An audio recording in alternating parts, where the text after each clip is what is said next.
Hello and welcome to Atheist Torah Study. My name is Emma, and I am uh, doing a year-long exploration of the Torah from the perspective of an atheist Jew. Anyways, hello and welcome. So today we're going to be discussing Parsha Pinchas, which is Parsha number 41 of the 54 weekly Torah portions. Its Hebrew name is, let's see if I can do this in the Hebrew. Went to, I just spent a weeks in with a bunch of Hebrew speakers. Let's see. Pei Yid K Samek Pinchas. Okay, well, anyways, my Hebrew isn't very good. Um, this is Numbers chapter 25 through 29. It's in the book of Bamidbar, and this is the eighth parsha of the book. Some of the things that happen in Pinchas are Pinchas is rewarded with a covenant of peace. Um, there's a command to fight the Midianites. There's another census. There's Zelophehad's daughters receive their inheritance rights. Oh, sorry about that. Joshua is appointed as Moses' successor, and daily Sabbath, new moon, and festival sacrifices are prescribed. Parsha Pinchas contains one of the Torah's most significant legal developments, the successful petition of Zelophehad's daughters, which establishes that daughters may inherit their father's property when there are no sons. Anyways, so that's kind of a summary, although this is atheist Torah study, so it's like it's just by nature kind of irreverent. And so like the first thing I want to say is just this was a summary that I pulled off of the computer. And in my I don't do like a ton of preparation for these. I mean, I listen to the Parsha many times. I read the Parsha. I listen to commentary from all different points of view, including conservative. And then I run it through my atheist brain and see if I can find anything in my atheist brain that like makes any sense that I can connect with. So that's kind of how I do it. But I also, I just wanted to say on that last point, that was a computer summary about ownership. And I was wondering because it's like I've heard people talk about this. I mean, in Torah studies, in synagogue, I've heard people talk about how like this is a great example of, how like ideas within Jewish communities were like ahead of the time for inheritance of property, or this is not even that, maybe just like this is, you know, represents an innovation in thinking about inheritance. And it really there's all kinds of examples in the ancient world, including in preserved documents going all the way back to the 18th century BCE, where women inherited property. So, this isn't really new. Um, and it's hard to really pin very specific kind of legal evidence, archaeological evidence on the claim that this is I mean what this is interesting about is I mean if there is anything interesting in it, it's it's about the fact that maybe some patriarch somewhere thought that maybe women should inherit property. I don't know. It's really so I was at this thing last about 2 weeks ago, and it was really interesting because it was a bunch of queer Jews and who like to study the Talmud. And I was talking with this one queer Jew while I was there, and I was talking about the Torah, and I mentioned that I do this atheist Torah study. And She said that she hated the Torah. I mean, she said she hated the Torah. She didn't really know why Jews still follow the Torah because she said it's a patriarchal rapist document. And I thought that was really interesting. I mean, that's a pretty good description of the Torah, a patriarchal rapist document. I mean, it just doesn't even start from any perspective that has almost any claims on and it's like on women's rights basically. And I mean, I wonder like how so I sat in on a class this week. I went to a class on Reform Judaism. I went to this class in downtown on Reform Judaism, and I learned that the first woman in Jewish tradition to ever become ordained as a rabbi happened in 1962, which was maybe it was 52. It was either 52 or 62. So it was about 70 years ago.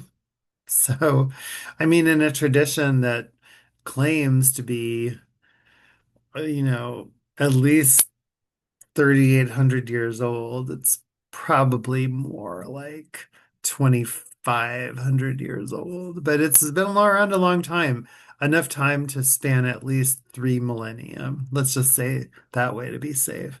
For a tradition that's existed in at least three separate millenniums of human history. Like the fact that it couldn't even bother to ordain a rabbi until like 1972 or whenever it was. It's like, I mean, what is it about history or about, I don't know. Anyway, so that I'm not trying to like downplay the story we'll get into in the Torah in a minute about Zelophehad's daughters, but anyways, so there's two areas I really would like to talk about today um, for Atheist Torah Study. One is I would definitely want to talk about Pinchas, the very beginning of the piece, the very beginning of the Parsha.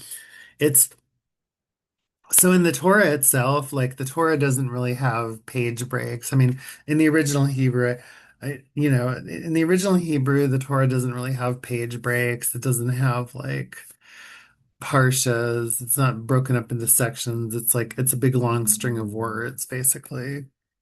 And so I mean, it does have some. I mean, it's so some of the ways it's broken up are poetry is always set aside. So poetry is like a different kind of style than narrative. So that's one way in which it's separated. And then there's also ways in which the text itself on a Torah scroll is separated so that sometimes there are distinctions. But it doesn't and of course it is separated into books. There's definitely books of Torah, but parshas are a later invention. And so this parsha, I'm not sure exactly why they did it, but the parsha like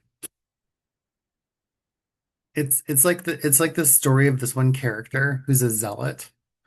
And it it's kind of broken up into two parts. Like one part is the end of the last parsha, which was Balaam and or is it Balak? Balak, I guess. Anyways, and then the next parsha is Pinchas, and Pinchas is the name of this person. We've never met Pinchas. Just like so many people in the Torah, especially in this part of the Torah, it's kind of weird. Like these people, they just kind of pop up, and there's a quick story about them, and then they disappear. And there isn't really anything else about them. I mean, the Talmud gets into their stories some more, but that's kind of like fan fiction. It's like, although I don't know, I've been thinking, it's like as I've been listening to people who are much more knowledgeable than I am about these texts and where they're from, I'm beginning like for a long time I kind of thought of the Torah as like this document that's kind of frozen in time. I mean, in a way, the Torah really is a document that's frozen in time. I'm not sure exactly why Jewish tradition decided that this document that was written in, I mean, it was really redacted during the Hasmonean era. Um, and I'm really not, it's just total speculation. And it's like, I can speculate because I'm just some schmuck who like is sitting in my room. And so I can speculate on this, and I don't have to like follow the same kinds of rules that, a Bible scholar or someone in a professional field would have to follow when I'm thinking about these documents. But I mean, I really truly in my heart believe that the Torah was written, it was probably written and redacted in during the Hasmonean era. I mean, and it served a very specific political function. I mean, I think the text always, I don't think the text just kind of float around like some sort of um, organic object that like slowly over time kind of accretes materiality and becomes like a form.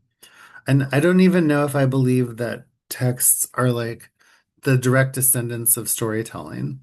I mean, the thing that I think about texts is that, I mean, a text is a text, It's like one of the things that we discovered very quickly once we started using language the way that we do is that we can make a text into anything. You can make up an entire universe in a text. And of course, the universe isn't real. But if you write it and then you pass it on to somebody else, they don't know the authorship, they don't know who wrote it, they don't know what their motivation was, then the text becomes something different. I mean, the text as it's written and the text as it's received seems to be really fundamental to what the Torah is about. And it's not just the Torah, it's all religious literature. All religious literature, it has the same problem. And that's why, like, in some ways, I think that, I mean, in the 20th century, we have there's like so many examples of new religions that got created in the 20th century. They didn't all stick, but there's some, or the 19th century. They didn't all stick. But I mean, there's one that started in the 19th century, and there's one that started in the 20th century where, like, we really clearly know its origins. And we can also see how it played out over time. One of them was Joseph Smith and the invention of Mormonism. I mean, Mormonism was basically invented by one person, you know, and in collaboration with a few other people, it was, it became adopted at a time when people were sort of experimenting and exploring new religions. It was part of the new spiritualism that happened in America in the 19th century. When I mean, there were a lot of people came to this country. This is interesting because for me, it kind of overlaps with what I just learned about Reform Judaism because I learned Reform Judaism started in Germany in the 19th century too, and it migrated over to the United States. And the United States, Reform Judaism took on a whole life of its own.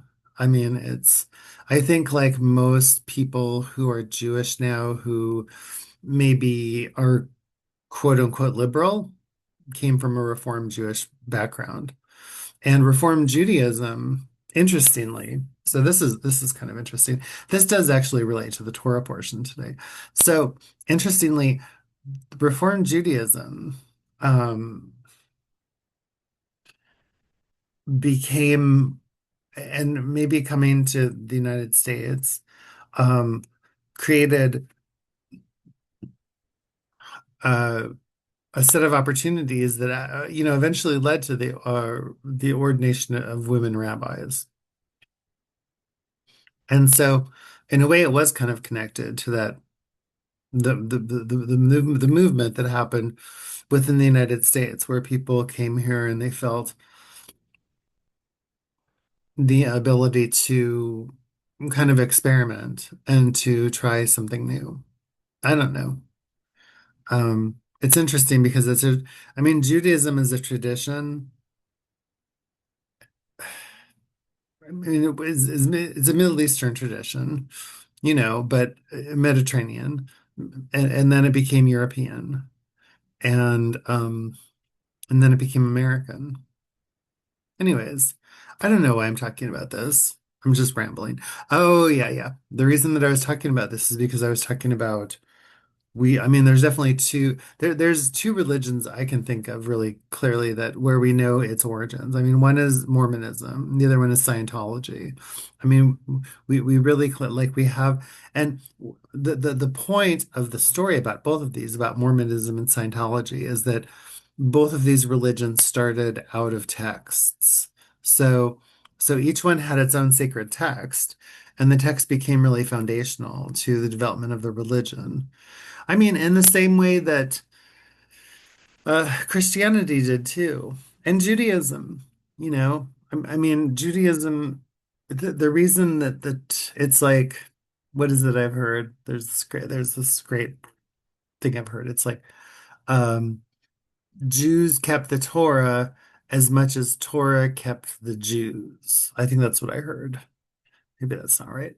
But anyways, so like, for whatever reason in Jewish tradition, they decided that this was their text. This was the text that we were going to hang on to, or this is the text that created the religion. I, I don't see why this couldn't be the text that created the religion. I mean, you can say that there were, that there were like, there's evidence that there was a kingdom named Israel, that there were people named, you know, there was another kingdom named Judah. I mean, but and there were but I mean, it seems to me that, well, anyways, here the argument is that there's a culture and then there's this document. But to me, the document really creates the tradition. I mean, there's a lot of it's a little more nebulous there. But anyways, why don't we just get to the text? Because I'm just kind of rambling, which I do a lot. All right. So Numbers, oh, I have to go back a little ways. Numbers chapter. Sorry, I'm in Safari right now.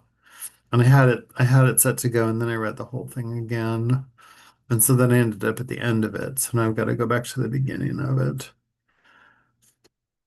So one of the things that this text has, oh my God, it just has the most insane census. It just goes on forever and ever and ever. And there's like these parts of the Torah that are like that, like where it's just like these long lists of names. And it's a literary device. It's just intended, I mean, the purpose of it is it's intended to give the reader a sense of like they're connected to something much bigger. They're connected to something much bigger than themselves, and that by using a long string of words, it will kind of help you to feel that connection. So, okay, here we are. I'm back here. Let's see, what is this? Numbers chapter 25, verse 9, Parsha Pinchas. So, I'm gonna do like I saw done recently. I'm gonna go back and read this from I'm going to start at chapter 25, which is the last parsha before this. It's the very end of it. So I'm going to start at chapter 25, Numbers chapter 25, verse 1. And the reason that I'm going to do this is because this is the story of this is so one of the reasons that I think it's a real problem to cling to the text, in addition to the fact that the entire text was made up. And that's the real problem, that somebody made something up, because people make things up at all times in history. I mean, people have been writing texts throughout all of history. And I'm not sure why.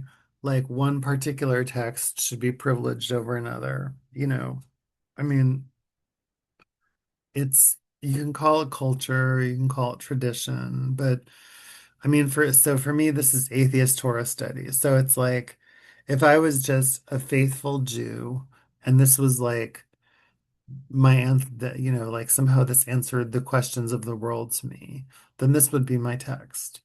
But as an atheist, well, I don't really have a text, there isn't really an atheist text. I mean, atheism is more of it's kind of an approach, But I mean, as an atheist, I look at other religious texts and I critique them and I look at them like really critically, Well, that's the same thing. I just said the same thing in the same way. So I was repeating myself in the same way the Bible does. So I'm learning something from the Bible, how to like say the same useless information over and over again. All right, well, let's go ahead and just read the text. So I'm going to start here at chapter 25, verse 1. And the reason I'm starting here is because this is the story of, it's just my inference of it, but this is the story of how Jewish tradition over and over again kept on killing the goddess tradition within it. And I'm not sure why the redactors of the Torah just had like this weird obsession with like killing goddess traditions within their community. But one of the most interesting things that I've heard in commentaries this last few weeks has been how the Asherah keeps on coming up over and over again, the companion of God in the story. So, I mean, there was definitely a goddess tradition. And it's like this idea of this monotheistic God, like, it just doesn't make any sense because it's like the text itself. I'll tell you what, before I read chapter 25, okay, I'm going to come back to chapter 25. But before I do that, just to like illustrate my point, first I'm going to read about the God in the festivals because when you listen to the story about the God in the festivals, it's just there's no way you can't think that I mean, this isn't some abstract being. This is like a real God who demands sacrifices. And it's not like he wants, you know, I mean, he wants something very specific. So, okay, here's what it said. Okay, here's the God. Okay, this is the God. It's not the God of your in your abstract imagination. It's not like the God that's like your own individual conscience asking you a question. This is the God. This is the idol. It's the idol. Okay, so here's the idol, but it's the idol, but it's not an idol because we say it's not an idol, but it's like it's a temple. This is like basically telling you that there's a temple and you're going to kill animals in the temple, and it's going to tell you exactly why you're killing animals in the temple. So this is Numbers chapter 28, verse 1 of Pinchas.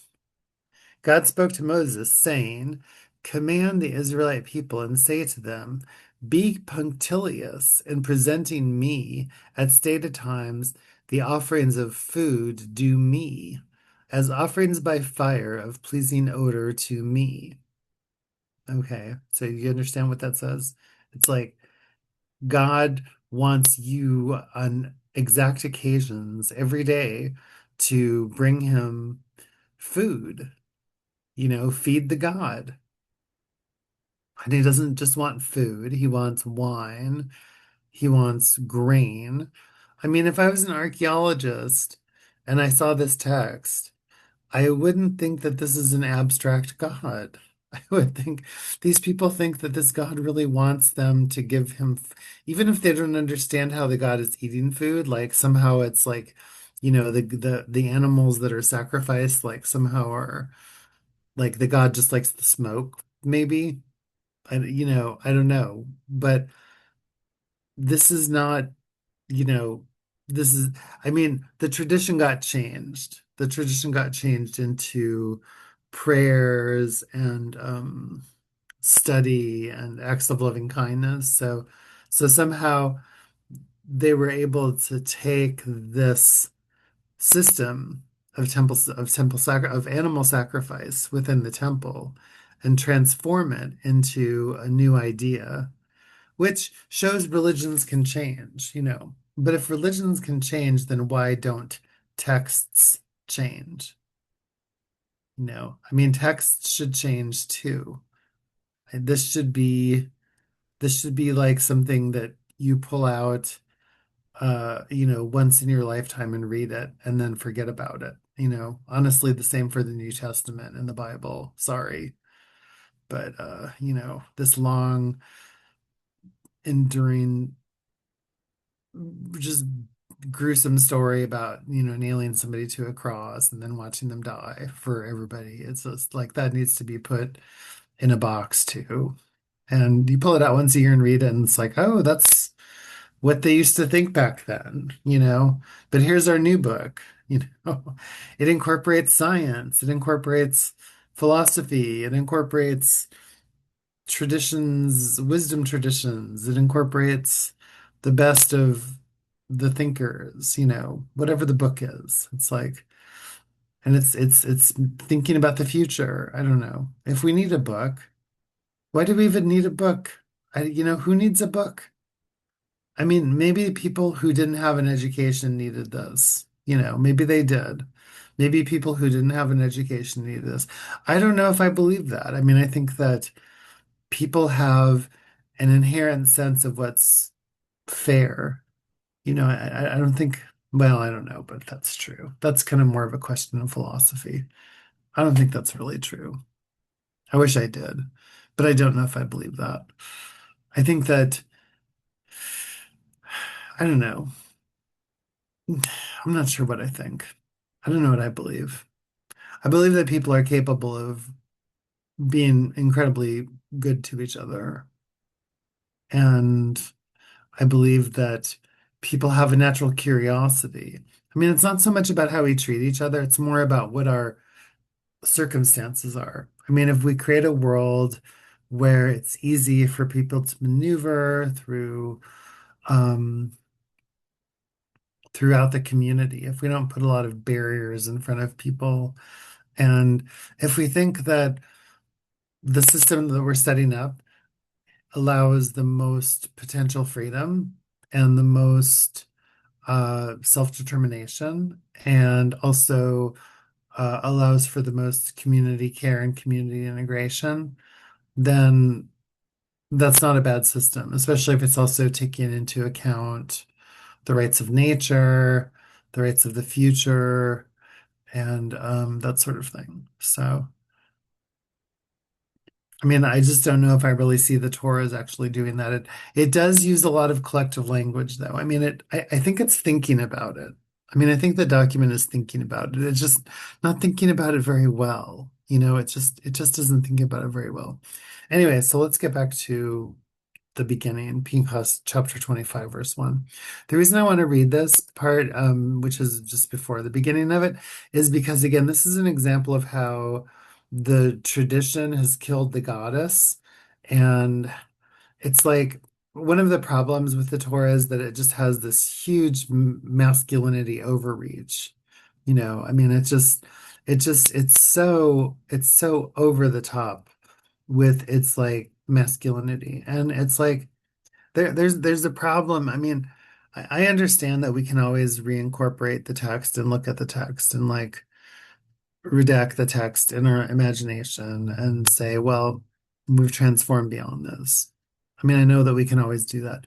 But there's a problem when, like, for literally hundreds and thousands of years, people have been reading the same texts. I mean, it's the same problem with the Bible and honestly with the Quran too. I mean, because you basically have these texts that kind of glorify warfare, they glorify violence, they just kind of assume that violence and warfare is sort of the norm for everything. And so, I mean, I'm not saying the texts are responsible for this, but that kind of like reproduces the basic reality that people live in their actual worlds. I mean, they live in this world where they're basically surrounded by patriarchy and violence and militarism. And, that describes a lot of the world's existence since these documents were written.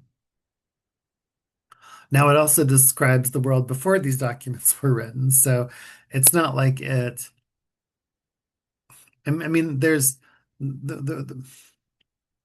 and there's a reason. Okay, so there's a reason that the documents, so the sacrifice, the animal sacrifice, and the gods here and the story and everything here is wrapped up in um and the story itself is wrapped up in these idea of military conquest and this idea that somehow there's a God that's going to help you with your anxiety and with your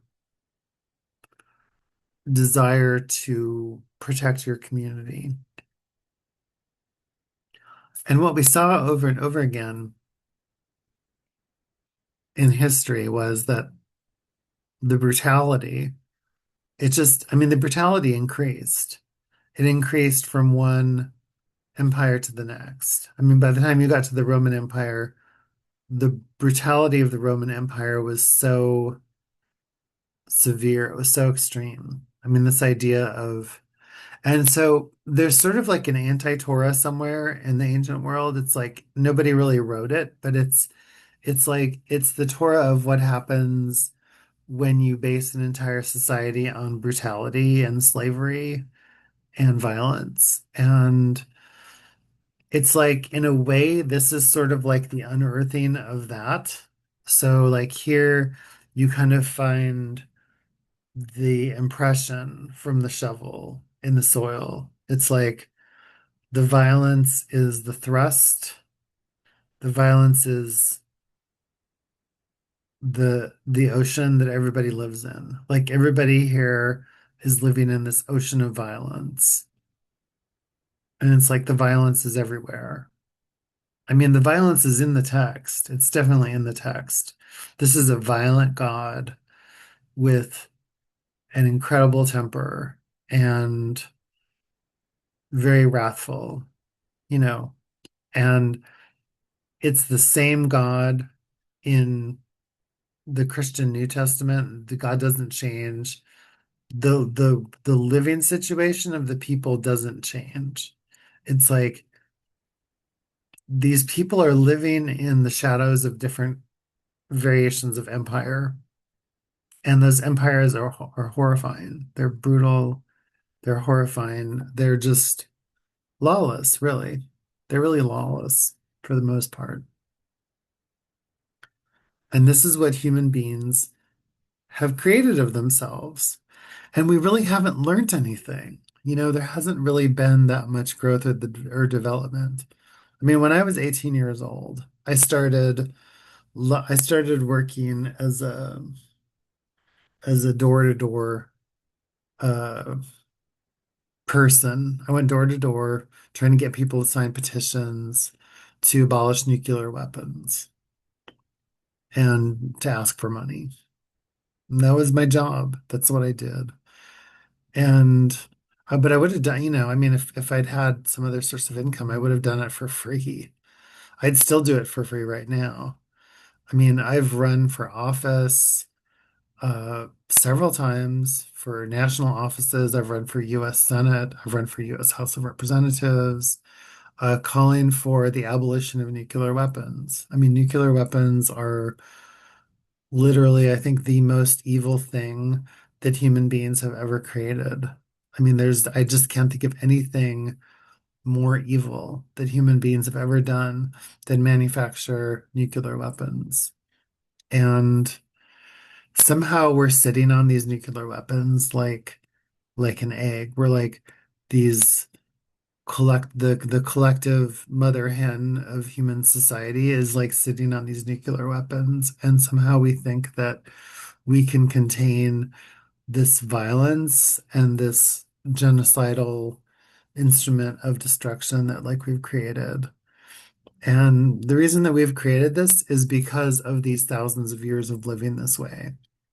I mean, we live this way so long. We've been brutal to each other for so long.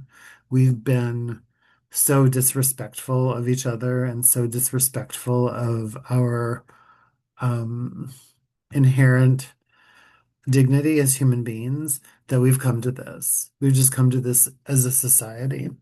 And, we're kind of fractured. I mean, as a planet, we're kind of this crazy species. I mean, we're really kind of crazy because we have these fractured identities and we sort of live with it. We think, oh, it's okay. Nothing's happening. It's all fine. That's all over with. And it's not over with. It never ended. It never ended. There's nuclear submarines floating around in the ocean, ready at any time to like mass murder tens of millions of people. It's never ended. They're still down there. The nuclear submarines are down there. The bombers are all still on ready to go. The missiles are in their silos. It's like we've never learned anything. Nothing. And I think that in some ways this text reflects that like nothing's changed since this text was written. And this text reflects the violence of its era.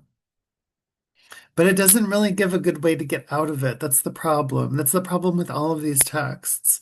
It doesn't really tell you how to deal with it because, for one thing, it doesn't understand its own reality. It doesn't understand its own history. It doesn't understand its own place in the world. And because it doesn't understand it, it creates this God to try to explain it. It creates the God to try to explain it. And it might be a way out of it. I don't know. I mean, I think that modernity has created a lot much better tools for understanding human society and trying to find a way out of it. But we're definitely not there yet. I mean, I know that people believe that if you have a democratic society, you're sort of there. And you are. You definitely get closer with democracy. But democracy is not enough. It's not enough for this, for the problems that we have. It's just not enough. It requires something more than democracy, something that hasn't been invented yet. Anyways, let's read. I don't know how much time have I got? I don't have that much time. I've got about 20 minutes. Okay. So here, chapter 25, verse 1. This is right before Pinchas. While Israel was staying in Shittim, the people profaned themselves by whoring with the Moabite women, who invited the people to sacrifices for their God. The people partook of them and worshipped that God. Thus Israel attached itself to Baal Peor, and God was incensed with Israel. God said, take all the ringleaders and have them publicly impaled before God. Oh, this is so horrible. So that God's wrath may turn away from Israel. It's hard to read this, it really is. Okay, so Moses said to Israel's officials, each of you slay those men who attach themselves to Baal Peor. Just then, a certain Israelite man came and brought a Midianite woman over to his companions. In the sight of Moses and the whole Israelite community, who were weeping at the entrance of the tent of meeting. When Phinehas, son of Eleazar, son of Aaron the priest, saw this, he left the assembly, and taking a spear in his hand, he followed the Israelite man into the chamber and stabbed both of them, the Israelite man and the woman, through the belly. Then the plague against the Israelites was checked. Those who died of the plague were 24,000. So then this is the beginning of Pinchas. I'm going to comment on this in just a minute. God spoke to Moses saying, Phineas, it actually says Phinehas, son of Eleazar, son of Aaron the priest, has turned back my wrath from the Israelites by displaying among them his passion for me, so that I did not wipe out the Israelite people in my passion. Say therefore, I grant him my pact of friendship. It shall be for him and his descendants after him a pact of priesthood for all time, because he took impassioned action for God, thus making expiation for the Israelites. The name of the Israelite woman who was killed, the one who was killed with the Midianite woman, was Zimri, son of Salu, chief of the ancestral house of Simeon. The name of the Midianite woman killed was Cosbi, daughter of Zur. He was the head of the tribal ancestral house in Midian.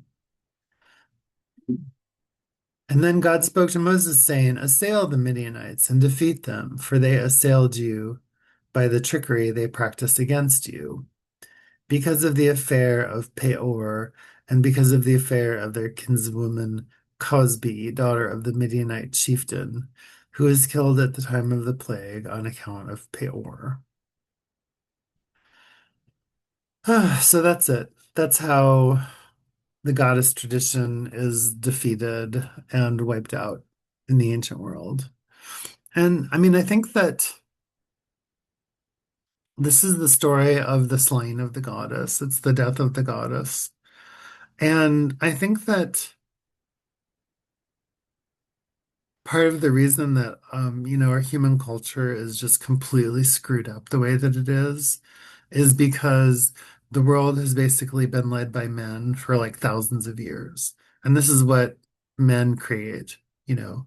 This is what men do. Men create male gods who are obsessed with revenge, and they're zealots, and they are obsessed with thoughts of violence and punishment.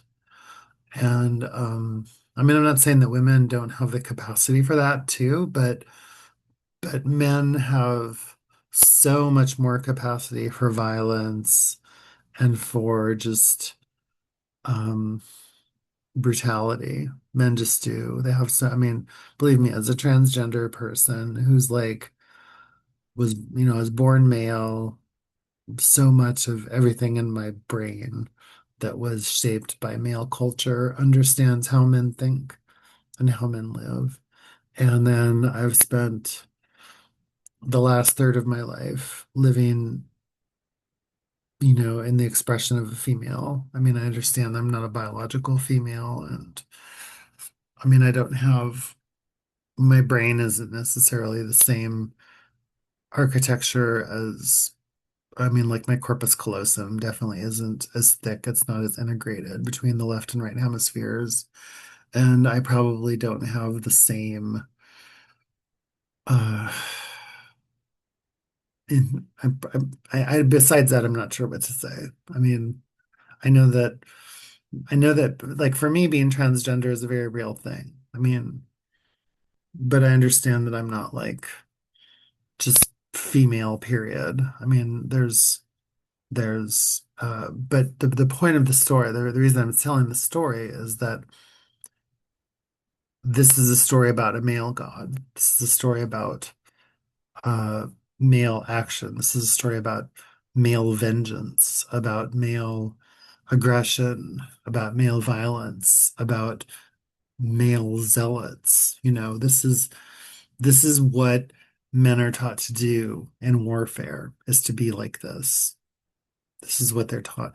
And it's really interesting. I mean, Freud did, I know Freud wrote about this, but I don't know exactly what he wrote.